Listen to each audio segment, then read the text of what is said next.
everyone, welcome back to my channel. I'm Paulina Rosie for those of you guys that are new here. I am so happy for all of you guys to be here today. I don't know how many people will be watching this, but I am assuming that there will be a lot because there are thousands of you guys that have requested this video, which I am so happy to do and to share with you guys. I'm just gonna be real, I'm really nervous about this. I've been nervous since the day that I put out that video.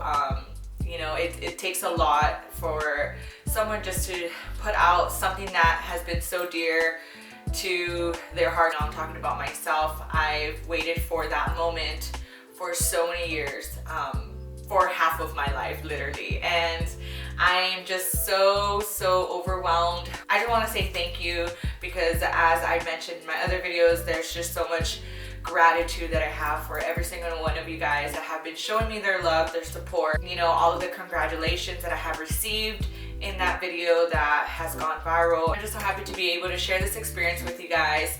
If I could help out at least one person, I think that would mean the world to me. I wish I could have had some sort of research that can guide my way when I first started this process, but I was just in your shoes. I was so confused. I didn't know where to start because I was so fearful of the future. I really, like, how do I say, me sentía desesperada. Like, I wanted to do this for my parents so bad, so bad, since the day that I found out the gravity of what my parents went through or are going through or were going through during the time of my realization. And so for those of you guys that are looking for this, that have already tried this, because there's so many of you guys that share with me your stories, how you have been working for that as well, and a lot of you guys have been turned down, and so my heart really goes out to you because, again, this is not something that is very easy. It's very difficult. It's a very sensitive topic for many of you guys because of what we go through as undocumented people, as first generation people, families, right? We all go through so much trauma. It's just a very hard, difficult process. I want to give you guys a quick background of who I am because I have so many of you guys here, which again, I am just so happy about. Thank you, first of all, for tuning into this video. As I mentioned earlier, my name is Paulina, or Paulina Rosie, or Rosie. I go by those two names because those are my two first names. Paulina is my name here legally, I guess you would say, and Rosie comes from Rosita, which is my religious name. I have been baptized, I have been doing my first communion, right, all that stuff under Rosita. But not just that, that's also a family name. And that alone is a big story, but pretty much Rosita is also another first name that I have, and growing up my whole life, people have called me Rosie or Rosie, and my loved ones have called me that. So Paulina Rosie. But again, going off a little bit more about myself, I am 26 years old. I was born and raised in Boyle Heights, Los Angeles, which I am very proud of. My family has been in Boyle Heights for as long as I can remember, before I was even born. That was where my dad settled in with my mom when they first arrived to America, and we've been in that community ever since. They're still in that community. My whole family is still in that community. But currently I reside in Riverside, California, which is Southern California, and I am here because I have moved out of Boyle Heights at 18 years old to pursue my education and my career in a different city, which is Riverside. I got accepted to University of California, Riverside. I went ahead and completed my Bachelor's of Arts in Psychology and a minor of Education. I also went ahead and finished my Master's degree and my teacher credential from UCR as well. I got my Master's in Education with an emphasis in teaching, and I got my teacher credential in single subject English language arts. So I'm currently a teacher as well. And so that is where I am here. That's why in my bios I usually say Los Angeles and the IE, because I was born and raised in LA and now I reside in the IE. So I've grown to love the IE very much, and so I'm again willing to help as many people as I can, not just the people from my communities or from the cities that I've resided in, but also any of you guys that are coming across this video. And so I want to go ahead and just begin. Like I said in the beginning, I'm very nervous, but I'm just so excited to start this journey with you guys, to share my experiences, because that's something that I have held back from a lot. Initially starting my YouTube channel, this is what I wanted to do. I wanted to help people. I wanted to help people of color, people that look like me, people that are Latina, people that are first generation, because the struggles that we go through, again, they're very unique in their own way. And I want to let so many of you girls know out there, and boys, women, young men, that when you put your heart into something and you don't give up, you can get there, okay? One thing I always say is that success is defined in however you want. So if you have accomplished something in your life that you've never done before, that is success. If you are in a place where, you know, again, you have achieved something and you have overcame your obstacles and you're just moving forward, that is success, and you should be proud of that. And right now I'm in this moment where I myself, I am overwhelmed with how proud I am of myself, because again, I took this upon myself as a child to be able to get my parents where they are today. And again, part of my experiences comes from where I grew up in, comes from the trauma that I've seen my parents go through and my family go through, because it's not just my parents. Half of my family was undocumented, and so I grew up for a very long time, and so I grew up again as a first gen, experiencing what undocumented people go through. So, you know, I lived both worlds in some way. But when I first realized the gravity of being undocumented, I'll never forget. I first realized it in the LA walkouts in 2006. If you guys want to research more about that, you should. It's very interesting, but it was a time of enlightenment for me. I was only 12, 11 years old when my middle school and all of the schools around LA went ahead and walked out of school to protest and to fight for something that would really affect our families and more than 50% of the population of where we live. I just remember that day where so many students, again, like more than half of my school, 90% of my school was freaking out. I had friends that were crying, I had friends that were shaking. Again, we were children of 11, 12 years old, and all I remember hearing is saying, my parents are gonna be taken away from me, my parents are gonna be deported, my parents are gonna go back. And I had no idea what that meant. I was like, what do you mean? You know, what do you mean your parents they're gonna take away your parents? What are you talking about? Through those conversations, my peers, they were telling me, you know, if your parents are not from here, where were they born? You know, and I was like, oh, well, they were born in Mexico. And they were like, okay, well, if your parents are born in Mexico, like they're gonna pass something or law, or they're gonna pass a law, or they're gonna put in place a law where they're going to want to deport everyone back to their country, and your parents can be taken away by the police, you know, and so much more. And again, that's when I realized, like, oh, this is real, this is what this is, right? And that day I said, I'm getting up and I'm walking out and I'm protesting for those reasons as well. And that day is a day that I'll never forget. There was hundreds of LAUSD students, thousands of LAUSD students and teachers out marching in the streets of downtown LA, going to City Hall, and it was an experience that I'm never going to forget. But that was the day that I found out of the gravity of how real this is. Because growing up as a child, before 11 and 12 years old, I was going through things that I didn't even know the definition about. So for example, we would joke around and say like la migra, like, oh, la migra, like, let's go, run away. And I was like, oh yeah, let's do that, let's play that game. But I didn't know what the meaning behind that. I grew up watching movies like Born in East LA, and that movie, again, if you haven't seen it, you should probably watch it. But Boyle Heights is in a community east of LA, and so everything that movie portrayed, I related to, because those were the streets that I grew up in. But a lot of the things that happened in that movie, I thought it was, something that wasn't real, until, again, I grew up to the age where I found out, like, oh my gosh, like, this is real, and the gravity is there. And I'm only speaking again about my experience and what I thought of everything that was going on. But this situation applies to any person that is undocumented, that has immigrated from a different country and are having a hard time to become residents in the United States of America. And everything that I'm about to share with you guys, I do want to disclaim that it is my personal experience that I went through. If there's anything in what I say that you want to confirm with your lawyer, I think you should. I'm not a lawyer, okay? I'm a teacher. I am educated in, my area of specialty, and that is not in the immigration field. And so I myself went ahead, had to go through this experience myself to be able to learn what people go through when they're petitioning for a person to become a resident. But maybe there can be so many of you guys that are in my shoes. So many of you guys may not be in my shoes, but again, this could hopefully guide you and direct you in a way where you will be able to start this for your own people, for your own peers, for your own family members.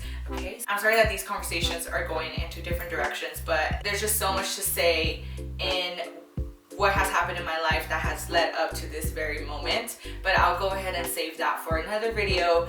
Again, I don't want to keep you guys waiting. I know there's so many of you guys that are just anxious to know what I went through. And as always, don't forget to subscribe to my channel, Paulina Rosie. I hope to see you guys here every single time after this, and I'm just really appreciative of you guys hearing me out and being here for me and being here in general, okay? So thank you so much. Let's go ahead and get started with my experience. Okay, so the first step that I did before anything was research, okay? I was researching on my own, online, any lawyers that there are around my local area, mainly in Los Angeles, because my parents reside in Los Angeles. Therefore, I knew that if there were any appointments, if there's anything that I need to do with my parents, it had to be in a location where it is accessible for my parents. And so I was looking online for many of those, but I went ahead and just asked also family members. So my older sister actually went through this process as well, but she did it in a different way. She went ahead and got her documents through her marriage and with her high school sweetheart. It's so great because she also has been fighting for this, but she did that herself with her partner, and I'm just so happy. So if you're watching this, shout out to you because I love you so much. But anyway, so I asked my sister because she had just went through this process and she also got approved.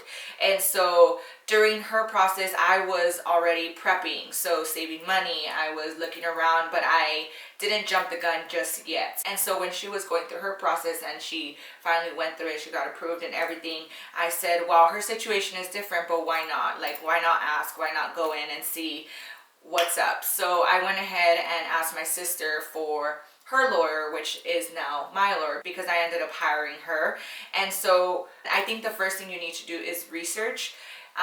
Research online for reviews. If you can get testimonies from people that have actually been approved by that certain person, that certain lawyer, I think that is a great advantage to feeling reassured that your process can go very smoothly. But then again, remember that everyone's case is different, okay? That's one thing that my lawyer told me when I went in. She looked over my case and said, okay, like, you guys have a pretty good case, but there's no 100% guaranteed here. Anyone doesn't have a 100% guarantee that their documents will get approved. And so that's one thing I learned. Literally, there's so many factors that goes into this process, that anything that that person has done, anything that that person has went through with how they live their life can affect the process. And as well as a petitioner. So I'm the petitioner for my parents. So things that I've done in my life also matter with this process. And so again, I think the best thing you should do is research online, research for people that can share their testimonies with a lawyer that you can feel safe and good with, a lawyer that you can also connect with, okay? Making sure that you're contacting people that have had this experience already. And you here just watching this video is one step closer to you getting to your goal, because again, any sort of online artifacts that you come across, whether it's an article, whether it's a journal, whether it's a video, whether it's an interview, anything of those sorts will help you with your process. And so whatever you learn from me, you can gather your information and grab other information from different articles or for different people. So I applaud you for being here, because this is step one, okay? Once I researched and I was able to get a hold of the information that I needed, such as the lawyer's office and the opening hours, when are they opened, and all that sorts. And I went ahead and made the call. I have all of my notes here because I wrote this out for you guys so that I won't forget. But I went ahead and called the office, and the secretary first spoke with me. So, she went ahead and said, "Hello, I work with this firm. How may I help you?" And from there, I just went ahead and just, asked. I said, "I'm looking to see if I can get a consultation with this lawyer because I'm looking to start my process in petitioning for my parents. I'm looking to petition for 2 people." And so she said, "Okay." She went ahead and gave me the information of how that goes. So she said, "Okay, first off, the consultation is $50, and those $50 will go towards your total payment if you decide to hire the lawyer. If you decide to go a different way, then those $50 are non-refundable and they will be kept with the firm." So I went ahead and just said yes, because again, I wanted to just get this process started. From there, the secretary gave me my appointment, which wasn't soon. I still had to wait a good while because, again, lawyers are busy. There are hundreds of people that are trying to get this process done. So if you could find an opening, they'll give it to you. If not, you'll have to wait. And so I waited maybe close to 3 weeks for my appointment. And so, it was important, because if you missed that appointment, then you probably weren't going to get another one until another 3 weeks, and so on and so forth. She gave me my appointment, and it was within 3 weeks. So she also gave me a list of documents that I should be bringing so that the lawyer can look over to see if my case with my parents is doable or has potential. And so she told me to make sure that I bring that list of documents if possible, and the $50 fee. And so we went ahead and did that. My parents and I were super excited.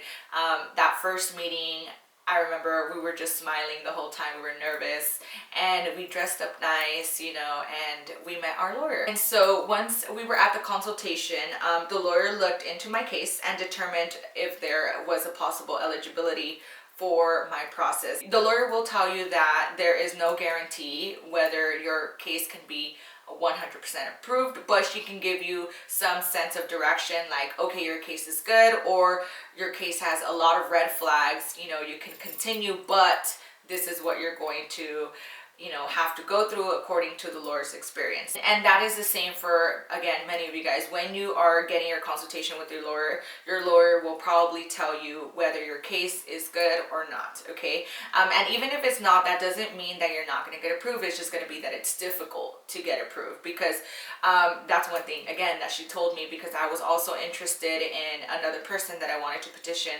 for. And so she said the case is a little bit more difficult, but it's not impossible. But don't rely on the fact that it can be approved, because what if it doesn't? And that's not going to be the lawyer's fault. The lawyer is there to help you, to guide you, to do something for you that you've never done. So she's prepping you for something again. And it all just depends on how the officers judge it on the last step of this process, and what your story is. That's really all what it comes down to. And so at my consultation, the lawyer said that my case was pretty good. I'll go ahead and talk more about that in just a moment. But pretty much at the consultation, she'll determine your eligibility, or if there's any red flags, or what you should do prior to starting this process. She'll give you advice, she'll give you tips. He or she, your lawyer will. On that day, my lawyer wanted to see simple documents from me, for example, like our birth certificate. She also wanted to see how long we've been in this country for proof. She wanted to see my taxes, right? There's just a lot of things that she wanted to see, because those, again, are factors that go into your process. So in that first consultation, not only are you telling your story of how long you've been here, but she's also judging your case through the documents that you give her, and also the petitioner, so me.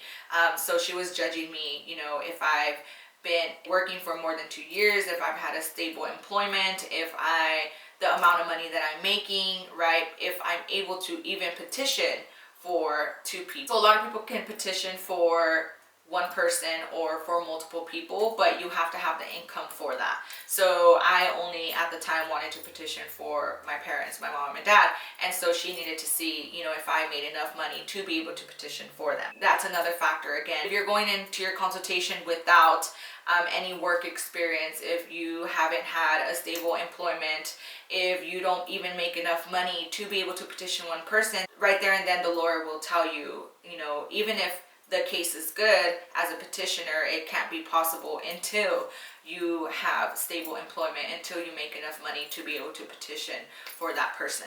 So you'll be able to find out all of that again at your consultation, okay? And so from the consultation, you can either think about it, go home, think about it, see like, okay, you know what, I want to hire this person to continue my process, or you can say it right there and then and let the lawyer know like, okay, let's do this, so that you can set your next appointment. Sorry if the quality is different. I'm shooting with a different device now because my other one died. So let's go ahead and continue from where I left off with you guys. So I was talking about what to do after the consultation. So once the consultation is done, again, you have the option to either go home and to review everything that the lawyer spoke to you about. Really think about what the lawyer told you of your likelihood of getting approved. Remember that you can still go for it, go through the process, and you just never know if your case can get approved or not. You can go over the consultation, see if it's good, see if your experience with that lawyer is good, if you connect with that lawyer, if your lawyer believes in you, right? And from there, if you would like to hire your lawyer, then go ahead and do so and call back to the office. However, knowing from my experience, from the research that I've done online, from the testimony that my sister gave me of her experience with this lawyer, I went ahead and said yes. So we actually said yes at the day of the consultation. And so what she did was she set us up for our next appointment, and she said, okay, awesome, then let's go ahead and get this started. So we ended up going home, hiring that lawyer, but not officially, because when you do the hiring process of your lawyer, she will be giving you paperwork of everything that entails of her service, her pricing of her service, and the prices of the federal government, not just her services. And so that all comes with the next step, which is the first appointment. And so when you get to your first appointment, that means you go back. And that appointment, again, is within another 2 weeks from your consultation, or whenever she is available, or whenever your lawyer is available to have that first appointment. But one thing that did happen when we left the consultation was she gave us another checklist of documents that she needs to see. And so these are mandatory, okay? Versus a consultation list was optional. If we had them, it would be good so that she can judge your case truly, or like to the best of their ability. But in this case, these were documents that you needed to present, okay? So things like birth certificates from my parents, where they were born at. So that means they had to have had birth certificates, originals from Mexico. They needed to have birth certificates from all of her kids, and that includes any undocumented child as well, or child that has been born in the US. That includes taxes from the petitioner. I had to bring in my taxes. I had to bring in proof of employment. I had to bring in my pay stubs. My parents had to bring in their pay stub. We also have to bring in proof that they've been in this country for a while, and just a lot of those things again. But those are original copies that she needs, and that at the end of this whole process you absolutely need. For example, if your parents don't have the original copies of their birth certificates from their place of birth, they will need to retract those documents. If they have children that were born here but lost their birth certificate, they would have to go back and get those documents. So make sure that, again, if you are going through this process, that you have those basic documents that you would need, okay? So in our first appointment, we had to bring all of those documents, mandatory, and that was, again, information from the petitioner, myself, and also my parents, okay? And so this is where my lawyer officially evaluated whether I was able to petition for both of my parents. So mainly the focus was on me as a petitioner, because again, even if your parents' cases are good, even if your partner's case is good, spouse's case is good, whatever it is, your case cannot continue unless your petitioner has enough money to be able to do that. And I know the federal government, or the United States, does not want to approve people to be residents in this country if they don't have someone that they can fall back on.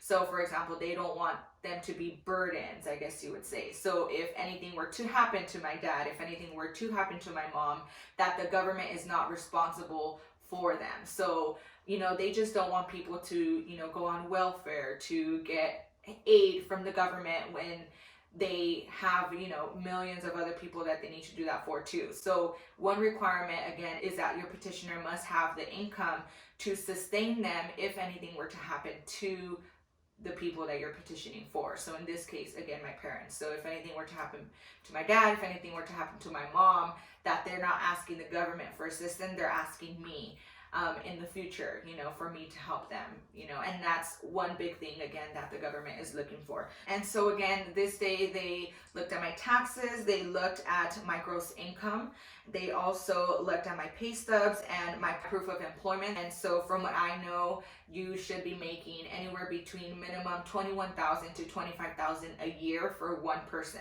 So if it's two people, then you should be making, you know, anywhere between $55,000 to $60,000 minimum and up. So thankfully, in my experience, I was approved to be able to petition for two people because my income was more than enough to be able to petition for two people. So that was really good news for me. And again, in moments like that, when the lawyer approved me for that, I was just so thankful because, you know, all of the hard work that I've done in the past led to that moment in particular. And again, I was just so thankful because aside from me loving my career, as I mentioned, I am a teacher. I love being a teacher to the core.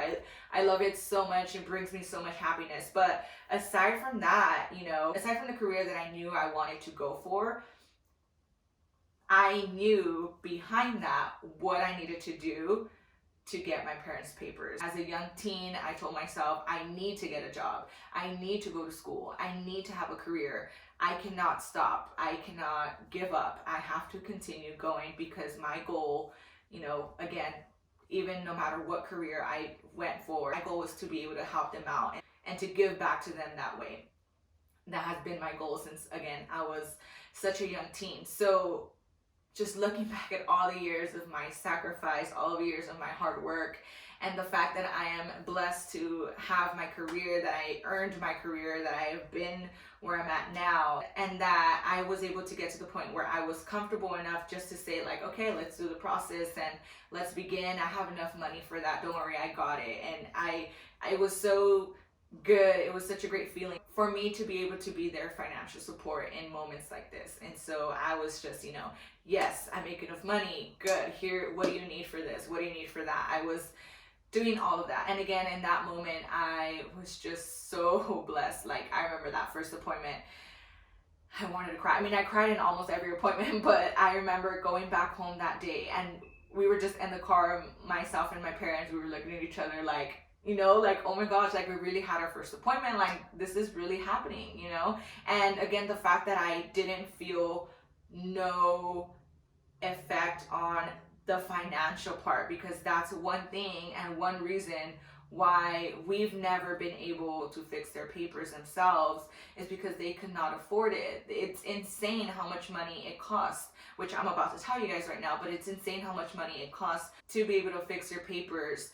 And again, coming from undocumented people that aren't given the opportunities to work even legit jobs like Vans or McDonald's or Starbucks or whatever it is, like even those jobs they can't take, have to hustle their money some way or another. And so, you know, to us or to my family, the possibility of them paying that much money up front just wasn't realistic to them. And the fact that that day that we signed the paperwork, the lawyer approved me as a petitioner, like, you know, you are a very reliable source for them to be able to get through this process. I was just stunned. I was blessed, and I was just so happy that, you know, God has given me the strength to continue to live another day and continue to work hard for what I want, and, you know, essentially to give back to my parents. But that was a little side tangent. Before you sign the paperwork that you're hiring the law firm and the lawyer, they actually break it down for you, like step by step, and what everything costs.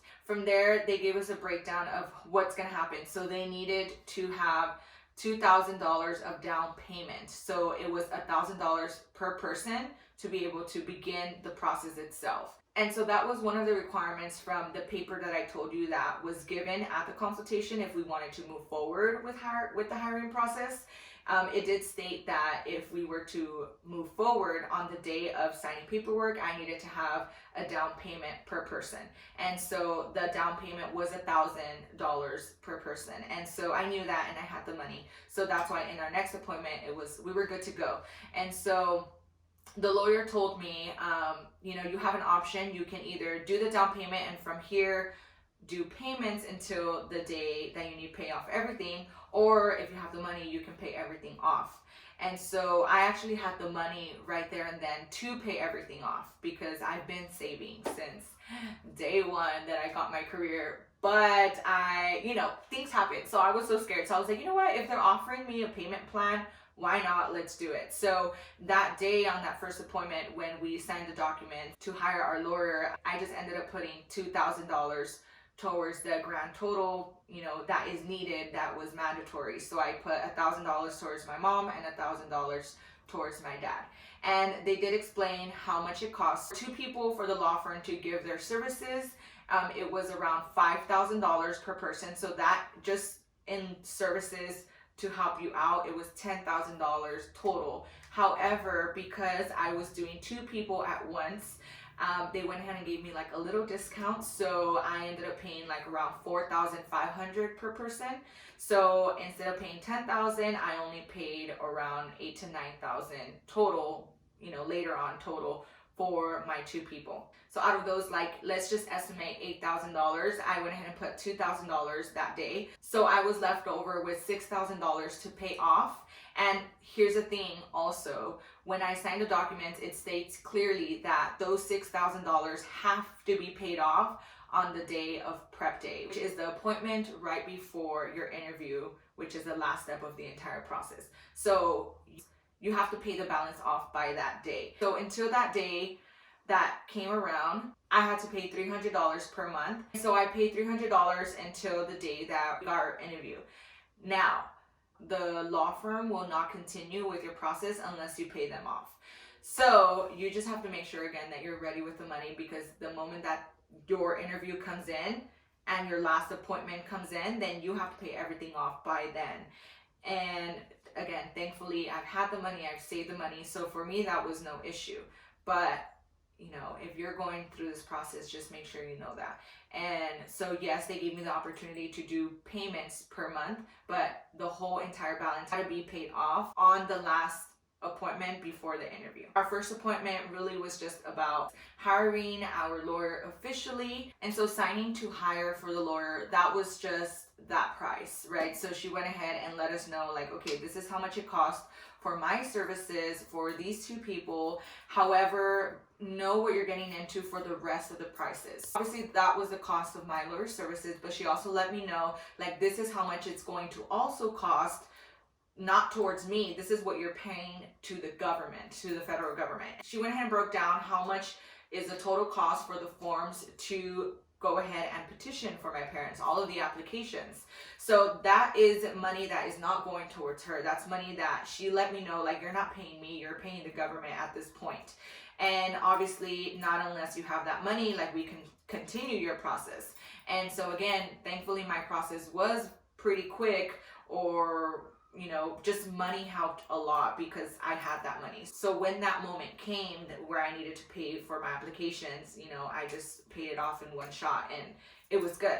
We kept going.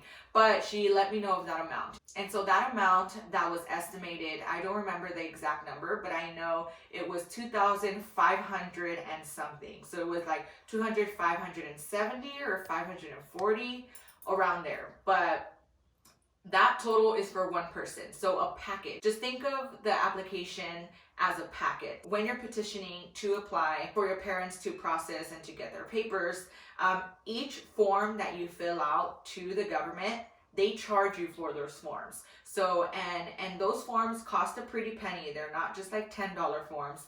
They're $50 forms, $200 forms for one paper that you need to submit to the federal government, okay? So those forms cost a lot, $500 even. I know one form, I don't know the name of that form, but it's worth $500 just for you to fill out and submit to the federal government. And so again, the total of all of those forms for one person is anywhere between, again, that 2,500 and something. And so again, I'm paying for two, so that doubled my amount. So I had to make sure that I had $5,000 plus, so anywhere between 5,000 to 6,500, 5,500 something for my parents. And again, on that first appointment, the lawyer let me know, like, okay, you're not only just paying my services while we're doing this process, you're also paying the government, and this is how much you need to pay. And these are prices that are not set by the lawyer. These are prices that she grabs, like from that every lawyer grabs from the government. And so she also let me know that every person, when you're petitioning for someone, whoever that person is, they need to have medical exams done. And these medical exams are also, you're obtaining these through a form from the government. So you can't just go to a clinic and say, hey, can I get a medical exam done, like a physical, and like write it down on a piece of paper. No, the documents that you're grabbing or that your doctors are filling out are worth $400, you know, are worth so much money. And so again, the lawyer let me know, like, you know, the government needs sealed medical exams that are not opened from a doctor for your parents, and that also costs money. And those just depends on what clinic you go for.